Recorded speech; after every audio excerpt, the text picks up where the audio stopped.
Hi everybody, I'm Greg Fishel. Welcome to bonus weather video number 2 for this week, and it's going to be an update on the El Nino situation.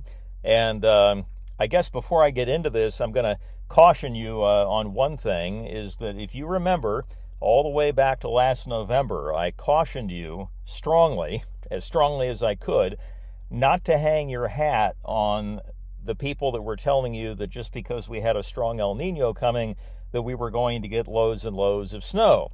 Obviously, those calls turned out to be inaccurate, and the reason, or one of the reasons for it, is that statistically, an El Nino winter only increases the probability of above normal snowfall by 9% over any winter. And so it was sort of ludicrous to guarantee, for anybody to guarantee, that the winter was going to be very, very wintry, and obviously it turned out not to be. Now, there are similar calls that I am hearing now about the upcoming hurricane season being a hurricane season from you-know-where. And again, I'll caution you, that's a possibility, but it is not a one-to-one correlation. And so that's what we're going to talk about a little bit today. So let's move on ahead here. Now, in the Pacific Ocean along the equator, there are a number of regions that the Climate Prediction Center looks at. And the one that is probably the most commonly known is Nino 3.4, which basically straddles the international dateline. Well, the anomalies here are how far above normal temperatures have been, and you'll notice this goes all the way back to April of 2023.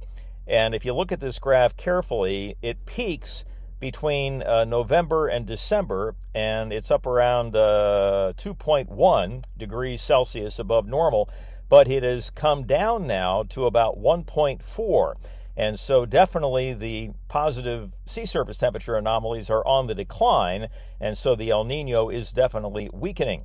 Here is the change in the sea surface temperature anomalies over the course of the past month, and you can see that right along the equator, and let me see if I can't highlight this for you here. Right along in here, okay, it's actually getting colder. The water temperatures are getting colder in the eastern Pacific, and there isn't anybody in this region here that is actually going above normal or increasing in the amount above normal. Everything is either staying the same or getting colder, and so as a result, the El Nino appears to have definitely peaked. Okay, we talked about this Oceanic Nino Index value, or ONI, and the fact that in order to qualify as an El Nino, you need 5 consecutive months, 5 consecutive overlapping 3-month periods of 0.5 or greater. So we started that back in April, May, and June, and then we went to May, June, July, August, July, August, September, and August, September, October. And so when the data came out in early November, then we knew that we were officially in an El Nino. So those numbers got up to 2.0, which is on the low end of very strong. And then December, January, February dropped back to 1.8. And we'll have to wait until early April before we have the January, February, March value, obviously. But all indications are it'll be lower than 1.8. Here is the Climate Prediction Center forecast, and this is basically the probability of an El Nino, a neutral scenario, or a La Nina. And the red bars there, or orange bars, are the El Ninos, the blue is La Nina, and the gray is neutral. So you can see that as we head on toward June, July, and August, and especially as we head towards September, October, November, the probability of a La Nina gets up close to 80%, and the El Nino probabilities are down less than 5%, and the neutral probabilities are about 20%. So all indications are that we will be heading into a La Nina as we head toward the latter portion of this year.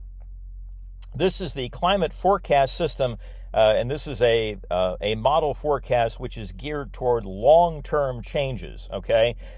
This is not the kind of, model you would use for day-to-day weather forecasting, but much longer time periods, if you will. And this is an ensemble, so this is a spaghetti plot, if you will.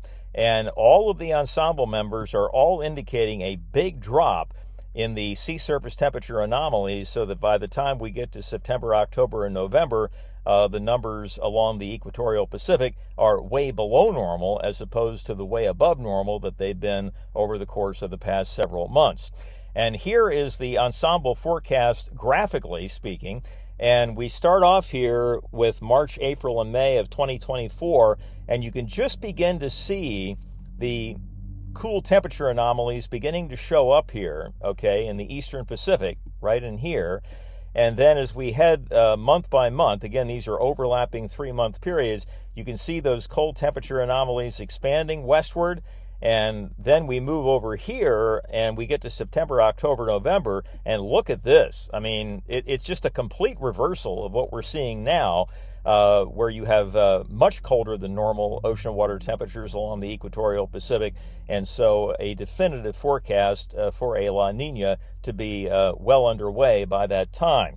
Now, again, if we take a look at the hurricane season forecast, there's no question that when you look back through history, that El Ninos are inhibitors of Atlantic season tropical activity, and La Ninas tend to enhance it, okay? And I think there's probably a better correlation there than there is with El Ninos and snow and La Ninas and no snow, because you can find lots and lots of examples of how those correlations don't work out, this past winter being one of the most prolific examples of that. But the one thing I always caution people when it comes to the hurricane forecast is you can have 15 or 20 named storms in the middle of the Atlantic, and if none of them hit land, then all it does is give the fish a bunch of panic attacks, and that's it. Or you could have a season like 1992 where there were only 6 named storms, which was a below normal season, but one of those storms was Hurricane Andrew, and if you tell anybody that lived in Homestead, Florida back then that it was a below normal season, they'll knock your block off, okay?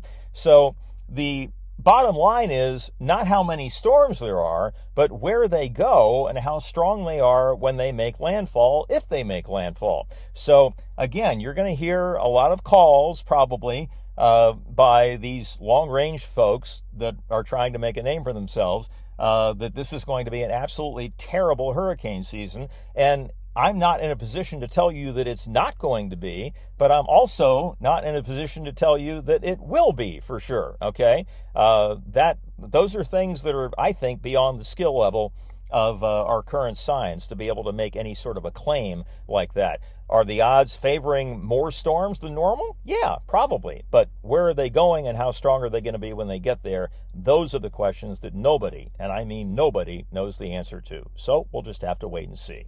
All right, there are the credits. That is the bonus weather video for this Wednesday. Hope you found that interesting. The next one will be coming up Friday, and the next daily weather update, of course, coming up tomorrow. We'll see you then, folks. You all have a great Wednesday evening. Take care.